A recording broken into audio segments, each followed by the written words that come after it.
Coach, your power play has gotten a lot of attention, and rightfully so, but what has made your penalty kill so effective in the playoffs this season? Well, typically goalie is your best killer, so that's been the case for us. Block shots, I think, have been excellent. We're long, so we have good sticks around the net.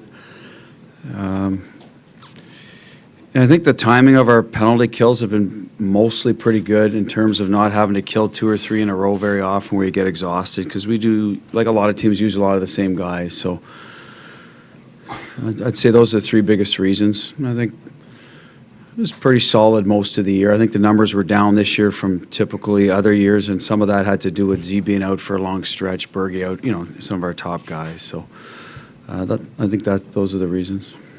Front left. Bruce, when you have a really good effort like you did last night where everything seems to be clicking, is it hard to duplicate that the next game, similar to golf where you shoot a career low and then the next time you play you can't make a putt?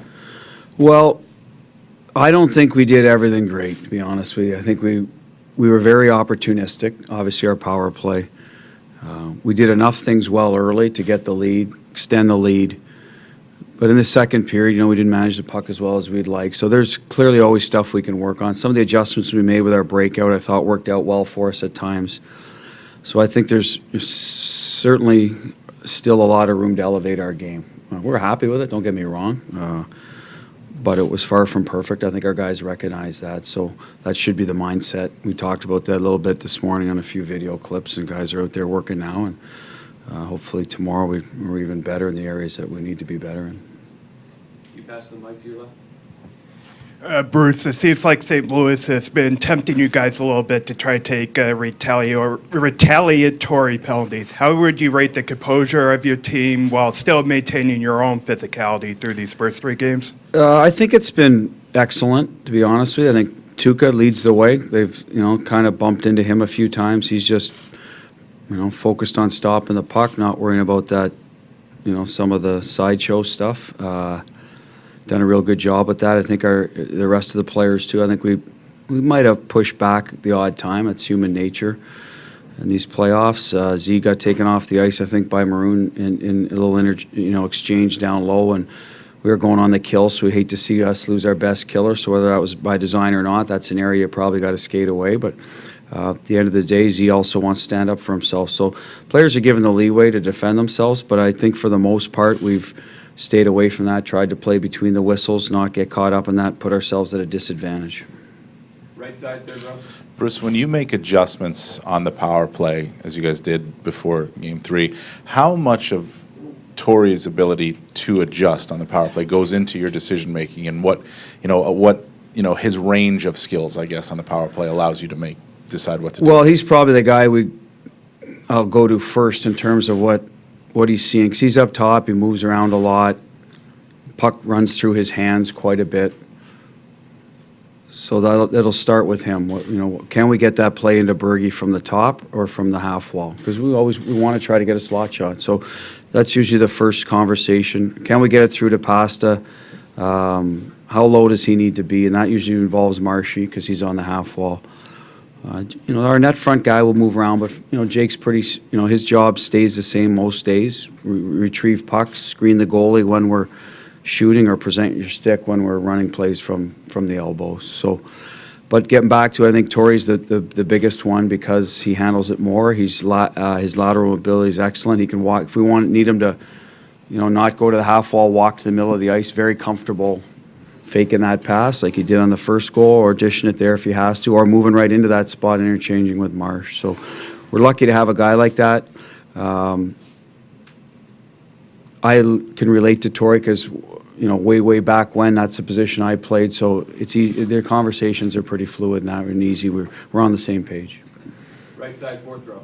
Bruce, kind of a big picture thing here, but excuse me. How would you describe the, small community that exists among you and your fellow coaches in Boston, and what have you learned just from being in the orbit of guys like Bill, Brad, Alex? Well, I've gotten to know them a lot more recently. Brad, a little different because we share a building, so I sat down and talked to him through the course this year, last year, when we've had some, double header games where our paths cross.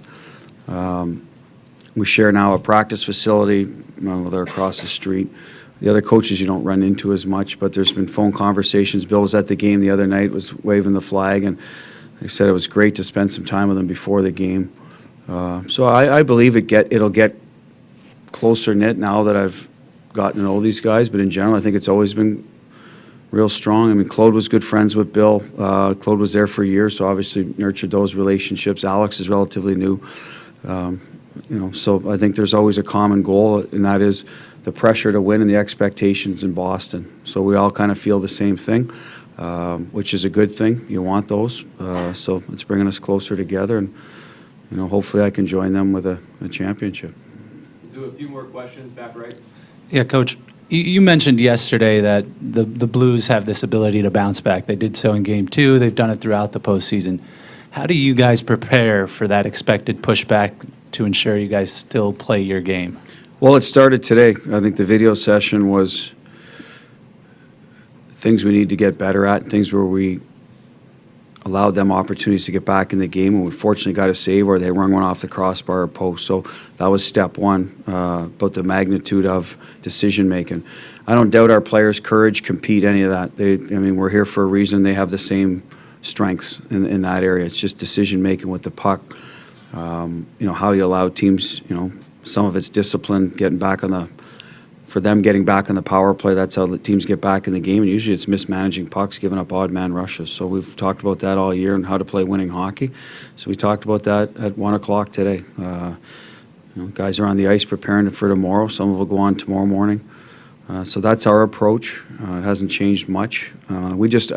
Maybe after Game 1 we weren't going into Game 2 maybe determined enough with the players about how St. Louis would bounce back. But listen, a lot of teams got to live it on their own. We did Game 2, so we should be much better prepared for a response in Game 4 and see how we react.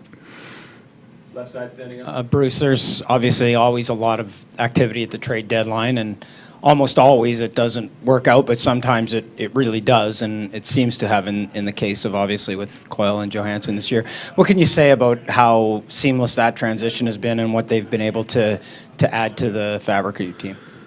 Well, I think for Charlie, there's a bit of an adjustment. He'd played both center and wing. We wanted him to play center, and then he came in, and we had a few injuries, so he ends up on the right side a little bit with Krejci, because that was another hole we filled. That was Johansson. He got hurt, so we moved Coyle there. We were still fighting for playoff positioning, so I think it took Charlie a while to sort of, for me, I guess, to drop him into exactly where we need to be for the playoffs, right or wrong. And he did play center and had played a lot of center in his career, so it wouldn't be unfamiliar to him. But our system's different than Minnesota. He's pointed that out.